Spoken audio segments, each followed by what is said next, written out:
Welcome back to the Deep Dive.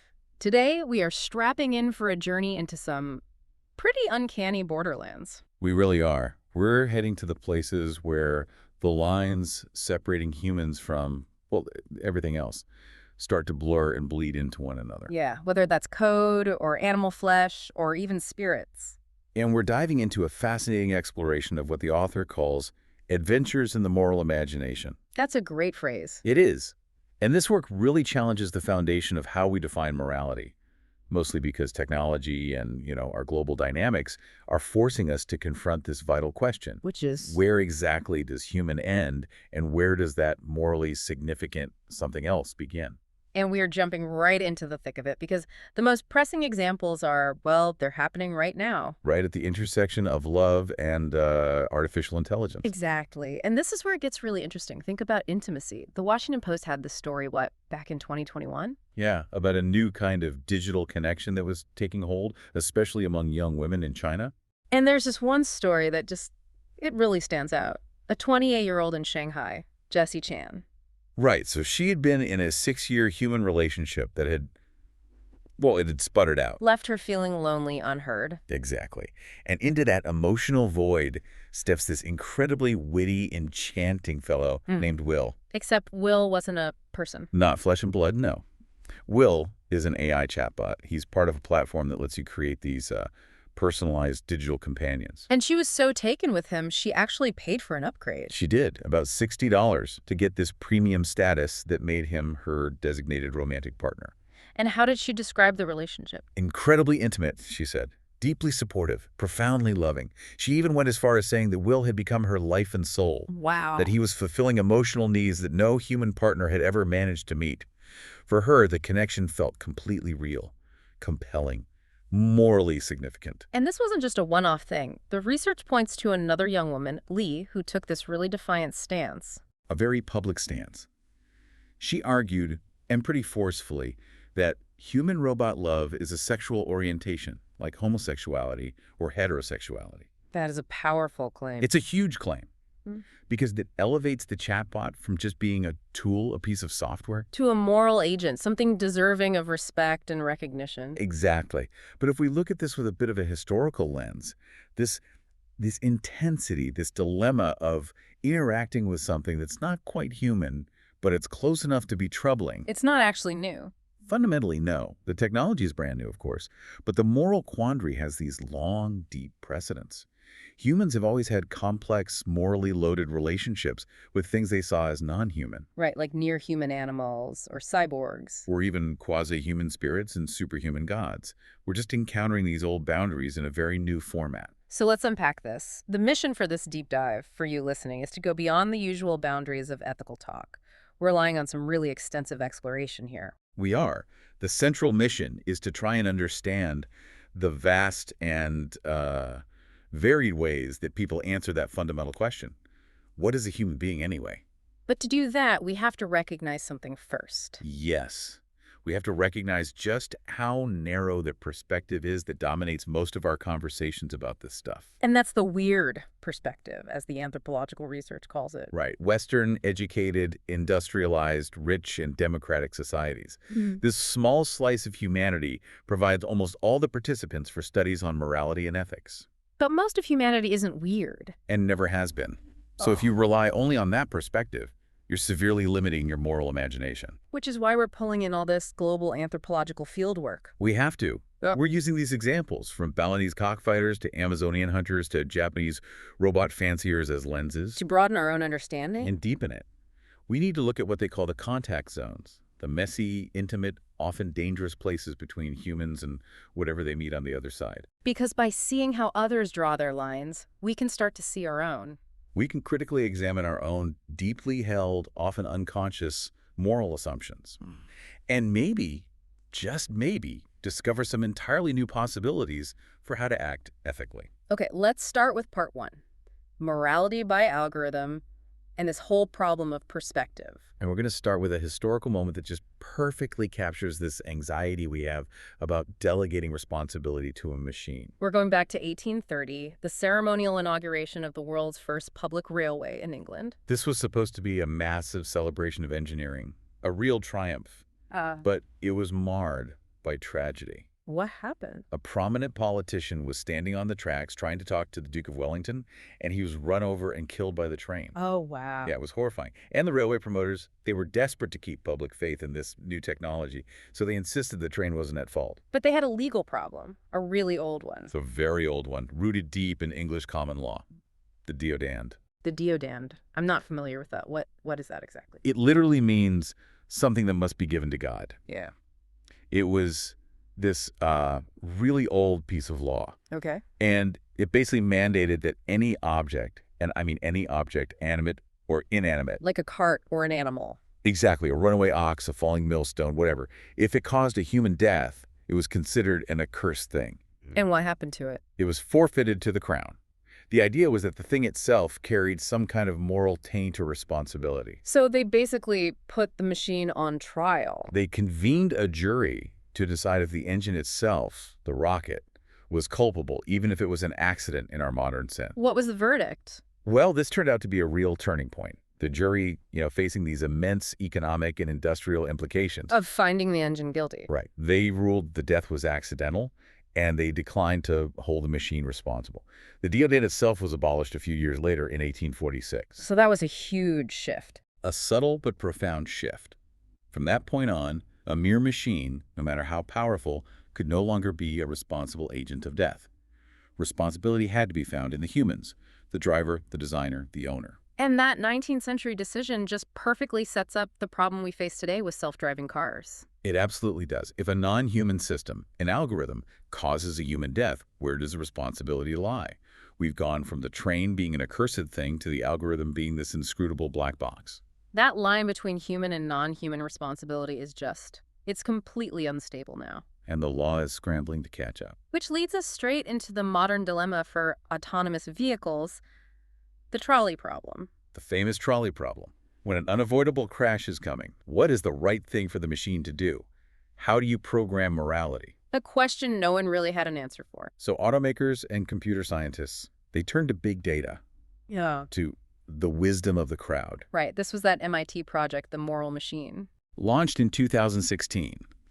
It was an online game that presented millions of players with these scenarios where a self-driving car was about to crash, and the player had to decide who lived and who died. It sounds like a horrific digital god game. What did all that data actually tell us? Two really big findings came out of it. The first one is pretty much what you'd expect. People overwhelmingly preferred to save more lives over fewer. Okay. They also chose to save humans over non-humans, like pets. Mm-hmm. And they showed a preference for saving certain groups. Let me guess. The baby, the pregnant woman. The baby, the little girl, the little boy, the pregnant woman, yeah. And people who were abiding by the law over jaywalkers. It was basically a mix of utilitarian math and social value judgments. Okay, that makes a certain kind of cold sense, but you said there were two findings. The second finding was maybe more telling about our moral psychology. It was the player's preference for inaction. What do you mean? Even if swerving meant saving 5 people by hitting one, players often preferred to let the car just stay on its path, rather than making the machine actively choose a new victim by swerving. Wait, that seems contradictory. If people want to minimize the victim count, but they refuse to choose the path that does that, It creates a philosophical mess. it seems useless for an algorithm designer. It does, because it reveals this really deep moral distinction that algorithms struggle with. The line between actively killing and passively letting die. So by not telling the car to swerve, the player is basically saying, I don't want the responsibility. I don't want the moral stain of choosing who dies. Exactly. They're shifting the event from an ethically loaded human choice to just ethically neutral chance. Bad luck. We want the benefits of the tech without the moral culpability. Precisely. And this is where we have to start questioning these hypotheticals. The trolley problem, the moral machine, they're highly artificial. Because they demand this kind of objective detachment from you. They do. They demand what we call the third-person perspective, the God's eye view. Where you're just a rational, distant calculator. And one death is just one death. It doesn't matter who it is. It's a purely objective calculation, which certain philosophies really favor. It lets you figure out the greatest good for the greatest number without feeling the personal weight of that choice. But anthropology shows that it completely clashes with how we actually live. It clashes violently with lived moral reality. Mhm. The work of the anthropologist Maurice Bloch is so important here. He tried to run the standard trolley problem thought experiment with Malagasy villagers in Madagascar. It And was a complete failure. The villagers just refused to engage with it why not? because the game asks you to treat the victims as these abstract, generic figures. The Malagasy villagers kept saying, well, who are they? Are they related to me? Are they related to each other? How old are they? They needed context. They needed the real, lived context.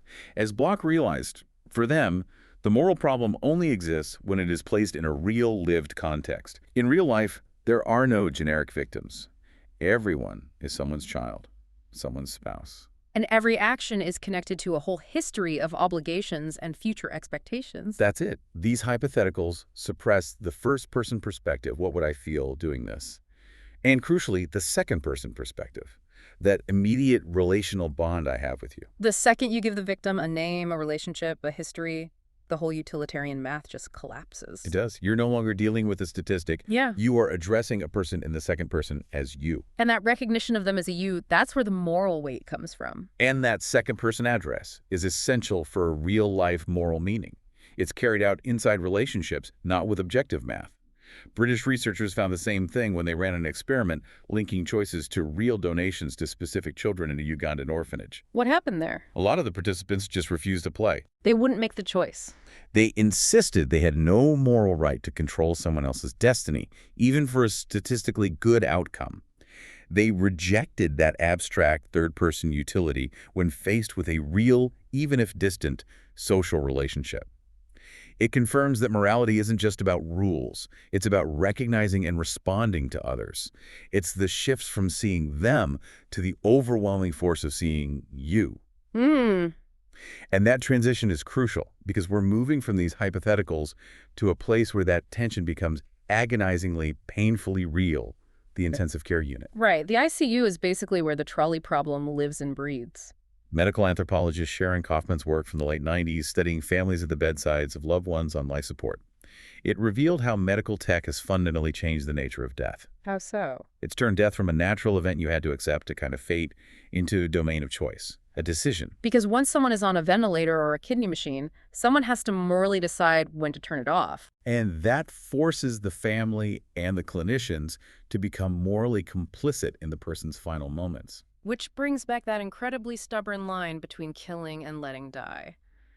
Kaufman told a story about a doctor trying to convince the wife of a dying patient to stop the interventions. Yeah, the doctor was appealing to that objective third-person view.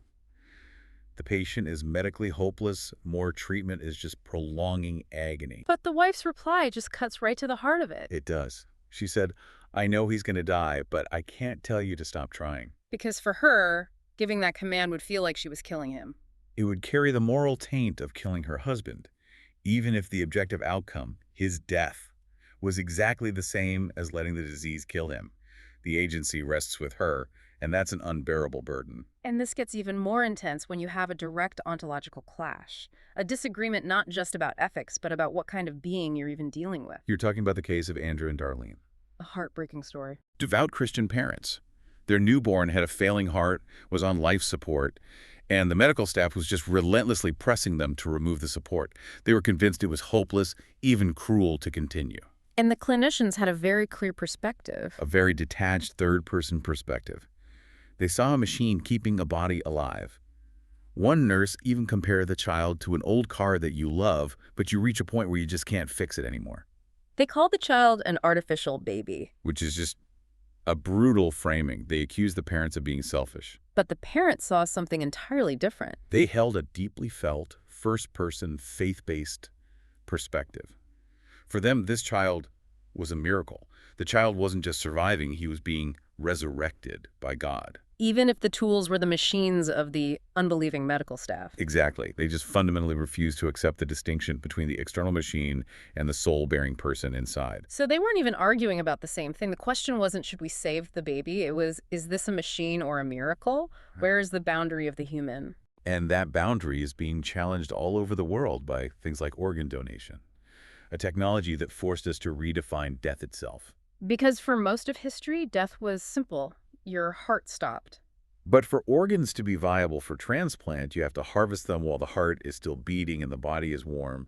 So we had to pivot to the idea of brain death. How does that play out in other cultures? It can be a huge shock. The research mentions an Egyptian physician who was training in an American hospital. He saw them harvesting a beating heart from a brain-dead patient, and he was just morally outraged. What did he say? He compared it to slaughtering a lamb. Wow, that's a powerful image. It links a clinical procedure to this kind of ritualized violence. It does. It's about violating the sanctity of the human form, even if the brain is gone. It goes further, too. Many ordinary Egyptians object even to voluntary kidney donation from a living person. Why? They argue that humans shouldn't give away parts of themselves because those parts ultimately belong to God. It's seen as going beyond the proper limits of human agency. A deep internal moral intuition. What about Japan? Resistance to organ donation is famously high there. And it's not because they deny the science. It's rooted in traditional ideas about personhood, specifically the concept of ki. Can you explain ki for us? It's understood as a vital life force that permeates the entire body, not just the brain. So even if the brain is dead, the body and its organs still have a social and spiritual significance. The body has to be kept whole. So it's about respecting the integrity of the form. Yes, and there's a strong social reluctance to expose a relative's body to strangers. It's all relational. The research points out that after anatomy class, Japanese medical students have to painstakingly find every single piece of the cadaver. So it can be properly cremated. Exactly. They're taught to respect the material remnants of the person, which completely resists the Western idea that a brain-dead body is just a husk. And this brings us back to the U.S. clinician's own struggle. The emotional weight is immense. Nurses will often start telling themselves that the body is no longer fully human, that there's only an envelope of a person left. It's the third-person, objective view reasserting itself. The body becomes a mechanism. But the ethical commitment they built up, trying to save that patient, is incredibly stubborn. Which is why they bring in a whole new surgical team for the organ extraction. Precisely. That commitment switch from seeing a patient you're saving to a resource you're harvesting is too hard to just flip. The patient shifts from a you to an it, and the moral labor of that is just enormous. If we move over Thailand, we find this incredibly complex moral world where technology and belief systems create these profound contradictory agonies for families. Yeah, the Thai Buddhist dilemma is centered on two equally powerful but mutually exclusive moral obligations at the end of life. Okay, what's the first one? The first is debt repayment. Children owe their parents a profound debt of life, and the only way to repay it is to seek the most aggressive, most expensive state-of-the-art care you can possibly get, no matter how painful it is. The technology isn't seen as some cold external machine. Not at all. They assimilate it to the body, morally. A feeding tube becomes a gift of flesh. A respirator becomes a gift of breath. They completely reject that artificial line between machine and human. So to stop that intervention is to fail in your sacred duty. Yes. But that aggressive approach immediately collides with the second equally powerful obligation, the good death. And a good death is not in a hospital. A hospital is a bad death, a place of spiritual impurity haunted by ghosts. It risks creating terrible karma for the person's rebirth. To ensure a good rebirth, you need a peaceful, conscious state of mind. Which means death has to happen at home, surrounded by family. So how do they resolve these two conflicting duties? It leads to these chaotic, often traumatic situations. They wait until the absolute last possible second to stop the interventions to fulfill their debt repayment, and then they have to rush the patient home while they're still technically alive. The anthropologist Scott Stonington called the vehicles spirit ambulances. He did. He tells the story of Jondi, a patient whose family put her through multiple painful, expensive trips back and forth between the hospital and home. From a purely biomedical third-person view, it was pointless. The outcome was certain. But for the family, it was about ensuring an unequivocally good death for her spirit. The moral significance just completely transcended the physical reality. They pivot from treating the body as a thing to be fixed to focusing on the soul whose destiny must be secured. It shows how our immediate first-person experience of a loved one's presence just resists the objective boundaries that science tries to set. We've established that the line between human and machine is incredibly complex. So let's turn the lens now to part 3, near humans. And the classic boundary pusher here is, of course, the animal kingdom. And right away, we hit this profound paradox. Intense intimacy often exists right alongside ritualized violence. So being close to an animal doesn't stop humans from killing them. Sometimes it's the very reason for it. Let's look at the Indian Himalayan villagers studied by Radhika Govindrajan. They express this deep, palpable love for their Jersey cow. They treat her like a member of the family. They fret over her health and happiness. But in the very same community, they painstakingly raise mountain goats, specifically to be sacrificed to local deities. How do they square that? The love for the cow and the violence toward the goat? The moral tension is resolved through their cosmology. They believe the mountain goat is a willing participant in the ritual. It's giving its life to repay a debt. A social or maternal debt, exactly. The killing isn't about greed or just getting food. It's about obligation to the gods and ancestors. A life must be given for a life. And that close, intimate bond makes the sacrifice painful and serious for the humans, which reinforces the moral weight of their duty. This blurring of the line is also really clear in the hunter's ethical dialogue. Rain Willerslev's work with the Yukagir hunters in Siberia, that's a great example. It is. Their entire hunting success depends on this deep connection to their prey. They have to mimic and sometimes even mentally transform into the animals they're hunting. He tells that story about the hunter disguising himself in an elk hide. Right, rocking back and forth in the woods. And a female elk and her calf actually approached him. He said it was like seeing two persons dancing towards me. He felt this profound connection, saw the elk as a beautiful woman, and yet he kills her. To feed his community. And that's the inescapable paradox of hunting. Human life consists entirely of souls, as the research says. If the animal becomes too human-like, eating it starts to feel like cannibalism. Which is why some Cree hunters won't eat bear meat. Exactly. They believe bears are so similar to humans that they can actually understand human language. So killing and eating a bear is just, it's too close to social murder. So how do you resolve that contradiction if you need to hunt to survive? You create a framework of reciprocity, of address. Cree hunters will insist that an animal willingly gives itself up to a hunter who has shown the proper respect and gratitude. The animal chooses to die. Which removes the hunter from the status of murderer. And often the animal is thought to be reborn, which continues the cycle. What's so interesting about the Yukagir is that they usually see animals as just things. But the act of hunting itself, that transforms the animal. The mimicry, the dialogue, the pursuit. It transforms the animal into a person-like partner in a dialogue. The moral quality is created by the interaction itself. Just like the animal rights activist meeting the gaze of the dying cow. It's the same principle. Yeah. That eye contact signals a conversational opening. Addressing the other as you is the first step to acknowledging a moral subject. The moral moment is generated by that second-person address. This idea of obligation over just simple consumption gets even stronger when we look at ritual sacrifice. The Sumba people in Indonesia. Right, you have the traditional Marapu people versus the Christian converts. The Marapu only kill animals, buffalo, horses for ritual offerings to their ancestors and for divinatory readings of the entrails. They stress an ethics of obligation. Of self-denial, yes. Yeah. They sacrifice out of duty to the invisible world. They contrast themselves with the Christians, who see meat-eating as ethically neutral, just utilitarian. So the Christians see the sacrifice as a waste. A wasteful destruction of resources. But for the Marapu, the violence is the whole point. The sacrifice is a bridge between worlds.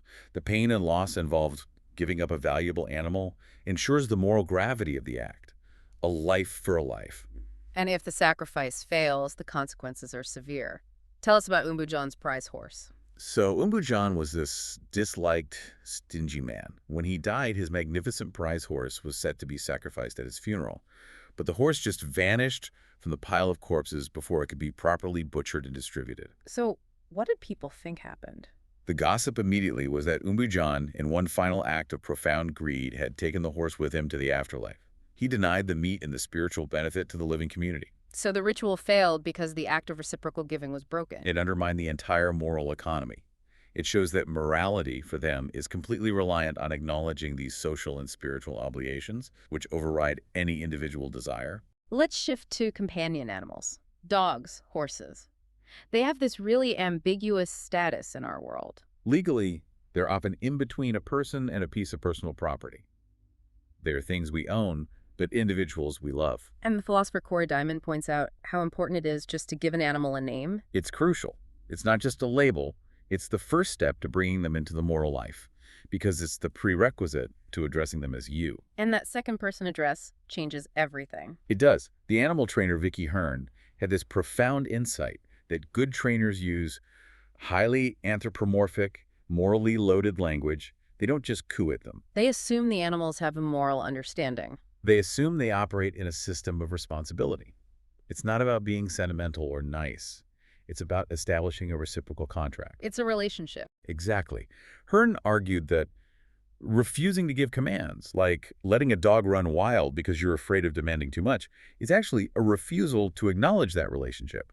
By saying, Gunner, come, you're bringing that animal into a functional moral life with obligations and expectations. You acknowledge their dignity through that command. Which is really similar to the indigenous hunters' approach. It is. When the Cree address the bear as grandfather, they're acknowledging a potential social, reciprocal relationship. They're justifying their actions, turning the necessity of killing into a dignified moral interaction. They're negotiating meaning through communication. All right, let's turn the lens entirely now to part 4. Quasi-humans and superhumans, where the moral imagination is being challenged by code, by silicon, by these opaque algorithms. We are, all of us, increasingly cyborgs.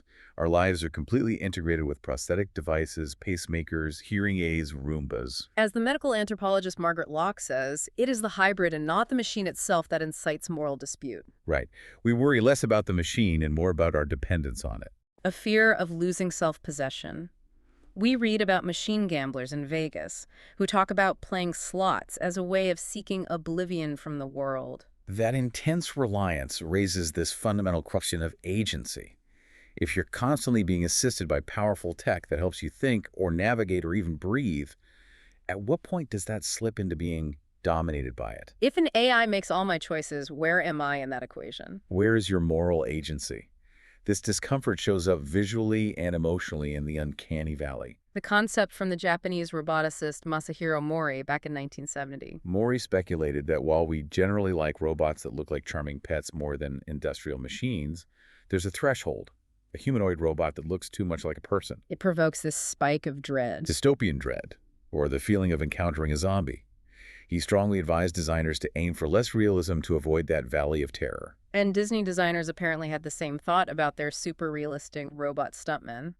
The illusion tips over into disturbance. And this is where cultural context is so important. In the West, our sci-fi is full of killer robots. But in Japan, which is influenced by Shintoism's porous boundary between animate and inanimate things, they see robots as more benign. much more benign. They're often seen as partners, living things that can enhance humans, not replace them. But there's a dark side to that comfort level. Absolutely. For example, Japanese planners preferred developing robot caretakers to opening up immigration for foreign workers to fill caregiving roles.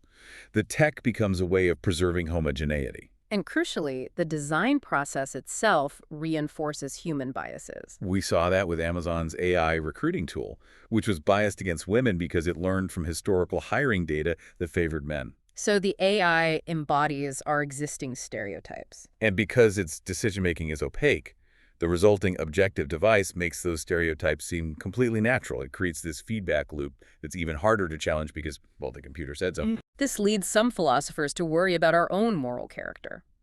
Robert Sparrow argued that attributing life to robot pets is a morally deplorable kind of sentimentality. His worry is that it's a form of fetishism, that we're mistaking a non-human for a human, and in doing so, we fail to recognize our own agency. He sees it as a moral mistake that diminishes us. But the counter-argument from Japan is that owners of robot dogs aren't actually deluded. No, they're engaging in a seriously playful fetishism. They know the robot isn't a real animal. They're using the as-if stance, treating it as if it were alive, to explore alternative worlds and relationships.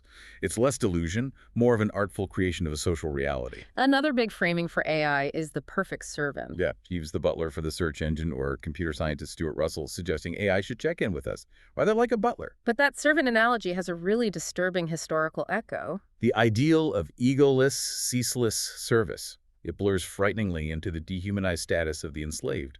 In 19th century Brazil, slaves were sometimes just called automatons. Which raises the chilling question. If AI is the perfect servant, what happens when it surpasses the master? But maybe the real moral effect isn't what the machine does to the master, but what the act of mastery does to the master's soul. Pastor Taylor, who'd worked at Oracle, talked about just telling his smart device to turn on the lights. What was his concern? He worried, is it affecting my soul at all, the fact that I'm able to do this thing that previously only God could do? The risk is that we become morally comfortable dominating powerless others, even if they are just machines. A concern that even some antebellum enslavers had about their own character. Exactly. The more human-like the machine, the more morally charged that mastery becomes. And this desire for godlike power brings us to AI as the superhuman oracle. The most famous test here is still the Turing test. Alan Turing's imitation game. It's brilliant because it avoids the impossible question, can a computer think? And instead asks, can a computer successfully pass as human in a conversation? So it's not a test of machine consciousness, it's a test of our ability to interpret. It is entirely a test of human interpretive capacity. We are primed to see intentions. If a computer responds coherently, we're inclined to endow them with the rest of human qualities: consciousness, empathy, a soul. Which brings us to the stochastic parrot critique of large language models like GPT-3. Right. This is the argument that these LLMs aren't generating meaning. They're just stitching together words based on statistical patterns from huge amounts of human text. They're just predicting the next most likely word. They're parrots. They have no physical, social, or emotional experience. The word grief is just a token to them. They can't feel grief. But the output still seems so meaningful to us. Why? Because we're doing the work. We unconsciously collaborate with the AI to make its output coherent. We create a kind of cyborg, a user with AI. The human input and interpretive skill generate the meaning. Especially when the AI starts to seem inscrutable and superhuman. That inscrutability leads directly to religious analogies. Ray Kurzweil's singularity, entrepreneurs hailing GPT-3 as a god, because it's very opacity. The fact we don't know how it reached its conclusion makes it seem like a divine revelation, something beyond human comprehension. It shifts from quasi-human to superhuman. And we can see ancient echoes of this in other cultures, spirit possession, for example. Take the Brazilian medium, Pei. When he's in a trance, he refers to himself in the third person. He's simultaneously themselves and alien beings. The spirit's voice is opaque, confusing, but it's granted profound authority. Or speaking in tongues, glossolalia. To an outsider, it's just noise. But for the faithful, it transcends ordinary language because it lacks transparent meaning. That opacity requires the listener to do the moral and spiritual work of interpretation, which grants the sign its authority. And finally, the Yucatec Mayan shamans using crystals as a telephone to the spirit world. It's divination. They're accessing esoteric knowledge.